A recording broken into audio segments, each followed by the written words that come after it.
ان کو روم کی فوج نے قید کیا اور قید کر بادشاہ کے سامنے لائے. بادشاہ نے ان کے اوپر نصرانی کو پیش کیا کہ تم نصرانی ہو جاؤ تو میں آدھی بادشاہ تم کو دے دوں گا. وہ صحابی انہوں نے سوچا ہوگا کہ یہ بادشاہ مجھے کامل ایمان چھوڑنے پر آدھی بادشاہ دینے کو تیار ہے، اور مجھ سے میرے نبی نے کیا کہا کہ اگر رائے کے دانے کے برابر بھی ایمان کو بچا کر لے گئے تو اللہ تعالیٰ اس دنیا سے 10 گنی بڑی جنت مرحمت فرمائے گا، کہ کہیں دور دور تک بھی مقابلہ نہیں. پھر اسی وقت جواب دیا کہ آدھی بادشاہت نہیں، اگر پوری بادشاہت ہے اور پوری بھی نہیں، عرب کی جتنی بادشاہت ہیں سب کی سب سے جب بھی میں پلک جھپکنے کے برابر ایمان کو چھوڑنے کو تیار نہیں ہے. جو قربانی دی ہے ایمان کے مقابلے میں حکومت آئی ہے کہ اس کو قربان کیا ہے. تو پھر اتنا ہی نہیں، اس لیے کہ آدمی کو جو سیدھے راستے سے ہٹایا جاتا ہے، یہ آدمی کا کوئی غلط کام کرایا جاتا ہے، وہ 2 راستوں سے کرایا جاتا ہے، 2 طریقے سے. ایک تو لالچ دے کر کرایا جاتا ہے، اگر لالچ سے نہیں مانتا تو دوسری چیز دھمکی دی جاتی ہے. تو دوسری چیز آئی دھمکی. دھمکی تو کیا، اصل تو دوست بزرگوں ایمان والوں کے اوپر حالات آتے ہیں اللہ کی طرف سے، اور یہ دیکھنے کے لیے آتے ہیں کہ یہ اپنے ایمان میں کتنا مضبوط ہے، آزمانے کے لیے آتے ہیں. آزمائش ہوتی ہے، امتحانات، ہر جگہ امتحان ہوتا ہے، مدرسوں میں بھی کالجوں میں بھی سب جگہ امتحانات ہوتے ہیں کہ کتنا پڑھا ہے، کیا پڑھا ہے، اس کے بعد ڈگری ملتی ہے. آزمائش ہوتی ہے. کیا تم یہ گمان کرتے ہو کہ تم یہ کہہ دو تو ہم تو ایمان والے ہیں تو تم آزمائی نہیں جاؤ گے؟ نہیں، آزمائش ہوتی ہے. تو جو ایمان والا جو ہوتا ہے وہ حالات کا مقابلہ حالات سے نہیں کرتا، بلکہ ایمان والا حالات کا مقابلہ اعمال سے، توبہ استغفار سے، اللہ کی طرف رجوع کرنے سے کرتا ہے. اس لیے کہ حالات کا تعلق دنیا کی کسی چیز سے نہیں ہے، حالات کا تعلق دنیا کی کسی چیز سے نہیں ہے، بلکہ حالات کا تعلق اللہ کے فیصلوں سے ہے، اور اللہ کے فیصلوں کا تعلق انسان کے اعمال سے ہے. کہ جیسے انسان کے اعمال اوپر جائیں گے ویسے اللہ کی طرف سے فیصلے نیچے آئیں گے. اگر ہمارے اعمال اوپر ایسے جا رہے ہیں جو اللہ کو راضی کرنے والے ہیں، اس کو خوش کرنے والے ہیں، تو اوپر سے جو فیصلے آئیں گے وہ بھی ایسے آئیں گے جو ہمیں خوش کریں گے. اور اگر ہمارے اعمال اوپر ایسے جا رہے ہیں جو اللہ کو ناخوش کرنے والے ہیں، اس کو ناراض کرنے والے ہیں، تو اوپر سے جو فیصلے نیچے آئیں گے وہ بھی ایسے آئیں گے جو ہمیں ناگوار گزریں گے، جیسے اس وقت ہو رہا ہے. تو حالات کا مقابلہ حالات سے نہیں کیا جاتا، بلکہ حالات کا مقابلہ اعمال سے کیا جاتا ہے. جو لوگ حالات کا مقابلہ حالات سے کرتے ہیں تو ہمیشہ پریشان رہتے ہیں، کیونکہ اس میں اس کا حل ہی نہیں. وہ ایک حال سے نکل کر دوسرے حال میں، تیسرے حال میں، چوتھے حال میں پہنچتے پریشان ہوتے ہوتے ایسے لوگ آخر میں خودکشی کرتے ہیں. اللہ احسان فرمائے. یہ ایک اور عذاب ہے، ایک اور مصیبت ہے. تو حالات کا مقابلہ حالات سے نہیں کرتے، بلکہ حالات کا مقابلہ کہ اعمال سے، توبہ استغفار سے، اللہ کی طرف رجوع کرنے سے کرتے ہیں.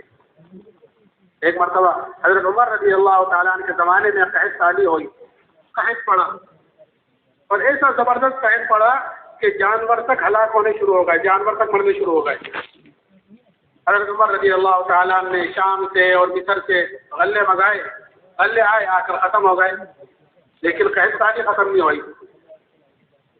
اتنا قحط پڑا کہ ایک صحابی نے بکری ذبح کی تو اس بکری کے اندر سے نہ خون نکلا نہ گوشت نکلا، خالی ہڈی نکلی، اور اس کے علاوہ کچھ نہیں. وہ صحابی روتے ہوئے سو گئے. خواب میں زیارت کی جناب رسول اللہ صلی اللہ علیہ وسلم کی. آپ نے فرمایا کہ عمر سے میرا سلام کہنا اور یہ کہنا کہ تو بڑا عقل مند تھا. ایمان کی فراست صاحب فرمائی تھی حضرت عمر رضی اللہ تعالیٰ عنہ. تو یہ کیا ہوا؟ یہ صحابی اٹھے اور حضرت عمر کی خدمت میں گئے اور جا کر اپنے خواب کا تذکرہ کیا. تو حضرت عمر نے فوراً مشورے والوں کو جمع کیا، مشورے میں خیر ہوتی ہے. فوراً مشورے والوں کو جمع کیا اور مشورے میں بات رکھی. مشورے میں یہ بات آئی کہ امیر المومنین جہاں سے بارش رکی ہے، جہاں سے قحط سالی آئی ہے، ہم اسی کی طرف رجوع کیوں نہیں کرتے؟ ہم شام سے، مصر سے، ادھر ادھر سے غلے منگا رہے ہیں اور دوسروں میں پھرے. لوگ امی ولو آئے، یہ ذمہ داری ہر انسان کو دے کر گئے تھے، ہر امتی کو دے کر گئے تھے جناب رسول اللہ صلی اللہ علیہ وسلم.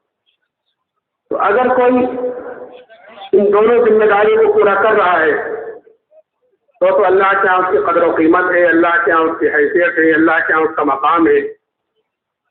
اور اگر کوئی ان دونوں ذمہ داریوں کو پورا نہیں کر رہا ہے اتنا ہی اللہ کے یہاں بے حیثیت ہے، اتنا ہی اللہ کے یہاں بے قیمت ہے۔ اور یہ دونوں ذمہ داریاں ایک ساتھ چلتی ہیں، ایسا نہیں ہے کہ ایک کو پورا کرے اور ایک کو پورا نہ کرے، بلکہ اگر کوئی ایک کو پورا کر رہا ہے اور ایک کو پورا نہیں کر رہا ہے، کوئی آدمی اپنی ہی فکر میں لگا رہے، اپنی ذات سے دیندار بنائے، دوسروں کی فکر نہیں کیے، خود اپنی زندگی میں دین لایا ہے خالی، تو یہ ایک ذمہ داری کا پورا کرنا یہ بھی پکڑ کا ذریعہ بنتی ہے۔ ایک مرتبہ اللہ تعالیٰ نے حضرت جبرائیل علیہ السلام کو حکم دیا کہ اے جبرائیل فلاں بستی پر جاؤ اور اس بستی کو اوپر تک اٹھاؤ اور اوپر تک اٹھا کر اس کو واپس نیچے دے کر مار دو۔ تو حضرت جبرائیل نے عرض کیا اے اللہ اس میں سے ایک طرح فلاں بندہ ہے جو تیری عبادت کرتا ہے، تیری نافرمانی نہیں کرتا، تیری عبادت میں مستقل لگا رہتا ہے۔ اللہ نے فرمایا کہ اس کے زمین اس بستی کو اٹھاؤ اور اس کے بستی کو ہٹاؤ۔ کیوں ہم رہے ہیں دنیا میں اور اس کے ماتھے پر پل تک نہیں آیا، ایک ذمہ داری کو پوری کر رہا تھا کہ اپنی ذات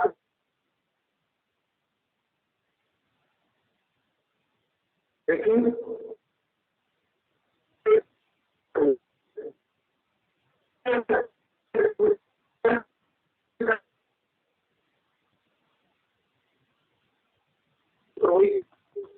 اور خود عمل سے خالی رہے اور اس کی یہ بھی پکڑ کا ذریعہ بنتی ہے۔ حدیث پاک کا مفہوم ہے کہ جب جنتی جنت میں چلے جائیں گے اور دوزخی دوزخ میں چلے جائیں گے تو پوچھیں گے کہ دوزخ میں کیسے آ گئے، ہم تو جو جنت میں نے نماز کو روزے نماز کو آخرت اس کو کہتے تھے تو ہم نے اس طرح جنت میں گئے، تم دوزخ میں کیسے آ گئے؟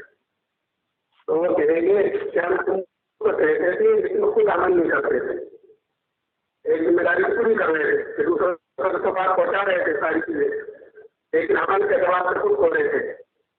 میں نے عرض کیا دو نسبتیں ہیں اور دو نسبتوں کے ساتھ دونوں ذمہ داریاں ہیں۔ اس میں سے پہلی ذمہ داری جو ہے کہ ہر انسان سب سے پہلے اللہ کا بندہ ہے تو بندہ بن کر زندگی گزارے، اور بندے کی زندگی میں کیسے آئے گی کہ بندے کی زندگی میں آتی ہے محنت کے ذریعے سے، کہ آدمی جو چیز جو چلتا ہے دین پر وہ اپنی اندر کی طاقت سے چلتا ہے، اندر کی طاقت جیسی ہوتی ہے وہ اعتبار اعمال کے اس کو اس اعتبار سے چلاتی ہے۔ اس لیے ہمیں طور پر سب سے پہلے اپنے اندر کے یقین کو بدلنا ہے، یعنی اپنے ایمان کو بنانا ہے کہ یہ ایمان کہ یہ اللہ نے ہمیں سب سے بڑی نعمت مرحمت فرمائی ہے، یہ سب سے بڑی نعمت ہے ایمان کی دولت، لیکن انعامات کو اللہ تعالیٰ کے بے شمار ہے۔ کہتا ہے رحمت اللہ پہنچا اللہ تعالیٰ کے انعامات تو اتنے ہیں کہ اگر تم اللہ کی نعمتوں کو گننا چاہو شمار کرنا چاہو تو تم اللہ کی نعمتوں کو گن نہیں سکتے، شمار نہیں کر سکتے۔ اتنے انعامات اللہ تعالیٰ کے قدم قدم پر کام کام پر اللہ تعالیٰ کی نعمتیں بارش کی طرح ہمارے اوپر اتر رہی ہیں، اور ایسی ایسی نعمتیں کہ اللہ کی ایک نعمت بڑی نعمت ہوتی ہے لیکن ہمارا دھیان ادھر نہیں جاتا کہ یہ اللہ کی نعمتوں میں سے کوئی نعمت ہے۔ اس لیے کہ ہر چیز کی قدر و قیمت آدمی کو اس وقت پتہ چلتی ہے کہ وہ چیز ہاتھ سے نکل جاتی ہے، جب تک کوئی چیز آدمی کے ہاتھ میں ہوتی ہے آدمی کو اس کی قدر و قیمت کا اندازہ نہیں ہوتا۔ مثال کے طور پر اللہ نے ہاتھ سے رکھی ہے، کوئی آدمی آنکھوں سے معلوم ہو جائے تو پتہ چلے آج کتنی بڑی نعمت ہے، ہاتھ پیروں سے معلوم ہو جائے تو پتہ چلے ہاتھ سے کتنی بڑی نعمت ہے۔ اور ایسی ایسی نعمت ہے جو میں نے کہا کہ نعمت کی قدر کتنی ہوتی ہے۔ مرتبہ نظام الدین میں میرے پاس دو آدمی آئے اور آ کر کہنے لگے کہ مولانا ہمارے بھائی کے لیے دعا کرنا 10 سال سے پیشاب بنے،